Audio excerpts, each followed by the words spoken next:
Hi everybody, this is Toys R Us, and today I'm going to be giving you a bit more of an in-depth guide to some of my collection, especially G1. You'll see other collections and generations as I walk through the room, but I'm going to primarily be concentrating on Generation 1 just for now.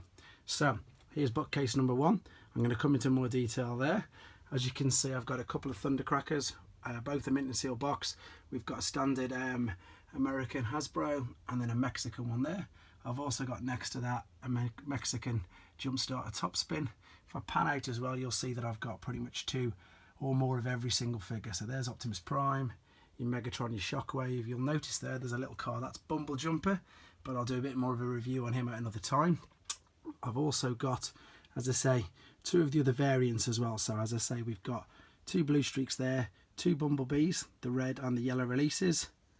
And then the same with the Cliff Jumper just below. We've got the red and the yellow releases. If I steep down here, you can see more of them. As I say, these are all original 1984 Transformers G1 releases. I've got 3 versions of Ironhide due to all the different modes. And I've got the add-on to make him look like he's got a head as well there. Just to the left of that, I've just got a stack of duplicate figures again. Some of these are Japanese, some of these are Italian, and some of these are standard UK Hasbro. The funny thing, obviously, about the Japanese is, well, they've got different names, but you can't understand them. But there you go. There's a Gig Mint in Seal Box Hound, and his name, as you can see, is Can Guerrero. Okay, that's bookcase 1. Over to the other side of the room. I've got the Jump Starters again, Mint in Seal Box. Ratchet, same as the Ironhide, 3 versions with the add-on to make it look like he's got a head. Jazz. I did a piece on Hoist not so long ago. Obviously that's the standard version there. Again, trying to get every single version onto the triple changes. I've got more of them, but I've just got no space to display them all in different modes.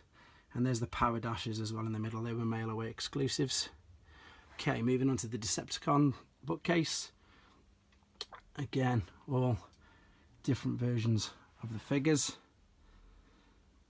As we come up, I've got the cassettes as well in between all the jets. Another Thundercracker over there. That one's obviously been opened. And then got a Japanese Scourge in position there.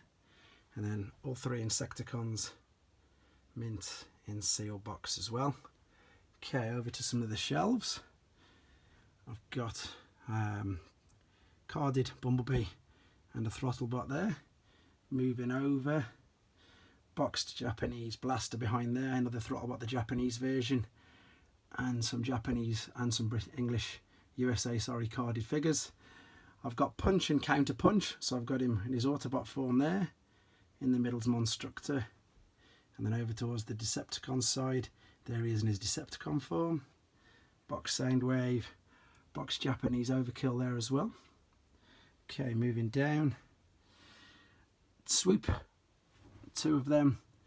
In the UK, we never actually were lucky enough to have him released over here, so you Americans were lucky enough to get all of them. There's the rest of the Dinobots and the Monster Bots as well. Coming down onto the Combiner leaders, so Motormaster all 3 modes, Silverbolt all 3 modes, and a boxed one. Onslaught do have another one, but I haven't got the space yet. Hotspot, and then more mail away ones. There's the Omnibots. Just below I've got more boxed ones. These are mainly Euro releases, but I'll go into a bit more detail about them. Excuse the lighting, I need a better camera. I'll go into more detail with them at another time. Moving on to another bookcase. This one again is Combiner leaders, so Hunger and Snaptrap, Octane, triple changes. I've got a Japanese boxed one as well of that just below there with the loose Insecticons. There we go. Blitzwing, boxed, just a makeshift bubble at the back there. That's the only makeshift one I've got. Everything else, as I say, is 100% original G1 release. Clones and the Japanese variants behind. Deluxe Insecticons, boxed and loose, Reflector and the Battle Chargers, and then the Duocons again, UK and American release with the Japanese variants inside. Okay, this concludes Wall 1. I do, as I say, have a lot more. I'll go into these in a much more detail at some time. There's my Headmasters. I've got glass cabinets here as well, but I just need to get many of these out of storage. These are all racking. These are all 4 or 5 deep, so when I come on to doing all the movies, I can do better reviews of that as well. The reason why it's all in storage is all the baby stuff there, but as I say, I'll come on to them much later on. But this is wall number 1, as you've just seen, of my G1 collection. Subscribe for more videos, and as I say, I'll be going in a lot more in depth with some of my Italian and Japanese releases. Thanks very much.